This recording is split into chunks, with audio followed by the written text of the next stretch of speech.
Hi, my name is Lawan, and I'll continue with my journey of volunteering.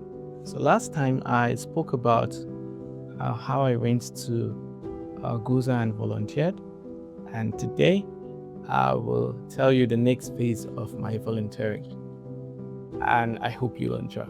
So, after being in Goza for some time, I decided to come back to Maiduguri because on one occasion when I came for a visit, I met a friend of my brother.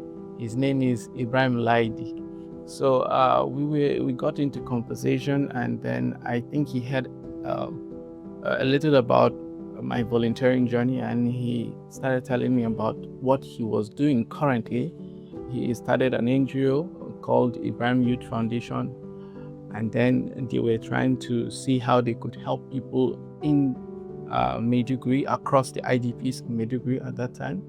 And he told me, we got into a deep conversation. They were doing skill acquisitions, teaching people skills across IDPs in Maiduguri, and they were distributing dignity kits, menstrual hygiene kits, and detergents and all that, all by his funding. He was the one funding it, and they had an office. And then I was so happy with what he was doing. So he asked if I could come and see how I could help him. I was glad, and after some time in Goza, I decided to join him, and then I started another journey of volunteering at Ibrahim Liadi Youth Foundation. So because it was a youth foundation, we started organizing Youth International Day. Then we were trying to mobilize youths, have interactions and all that, and we continued with the skill acquisition and distribution of those materials.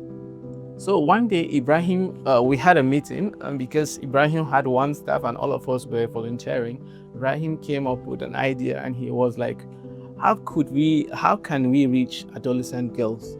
And then he brought this idea that we should go for spelling bee competition for only adolescent girls. And then he kind of like, why don't we go with junior secondary school rather than senior secondary school? And I totally loved the idea the moment he brought it.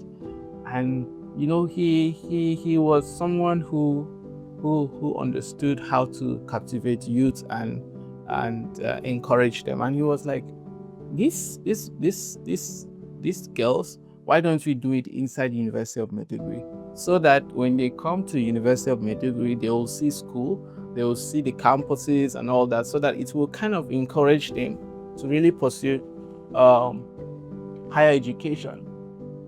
We decided to launch into the program, and then we started going to Ministry of Education, going across all secondary school, private schools, government secondary school, and all that.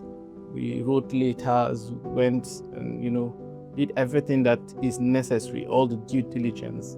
And then we were like, okay, now we've gotten the attention of all the secondary school and the government, and we've written permission to use a hall in the University of Maiduguri. We've been given the opportunity and everything, but we wanted it that whereby when they come, they will really the prizes will be something that they will really appreciate. Oh, this is for girls, and this is what they want, and all that.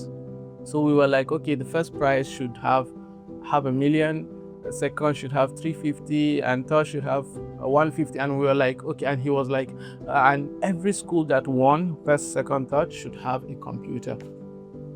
And then after all these things, we got stuck.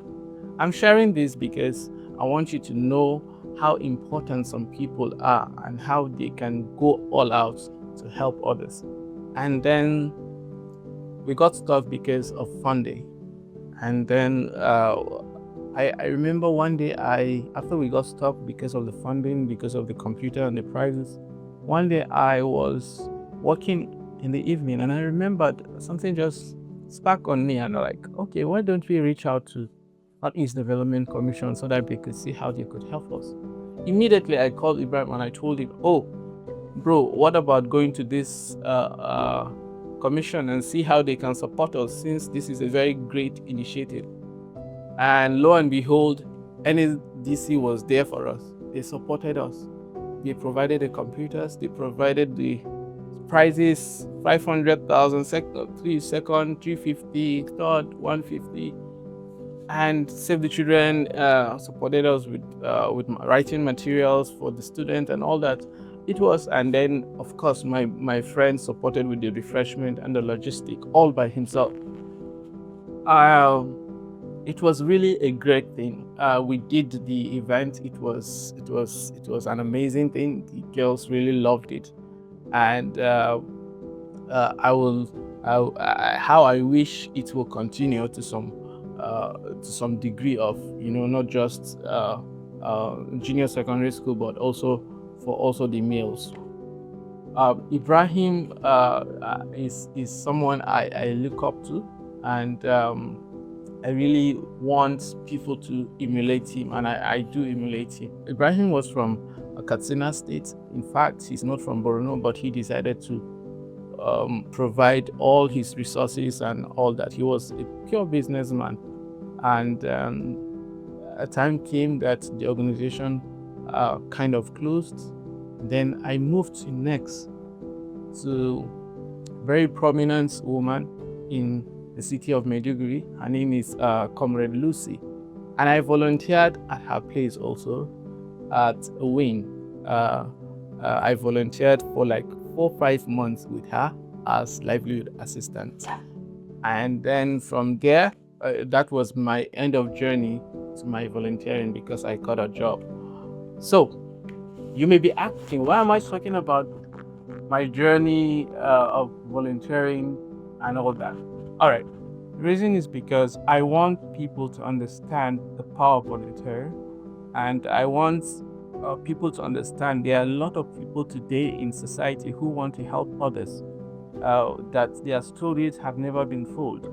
I decided to use myself, that I volunteered, not that I funded those things, but some people funded those things. So today is the end of my journey of volunteering, but we are starting an initiative called Think Big Borno State.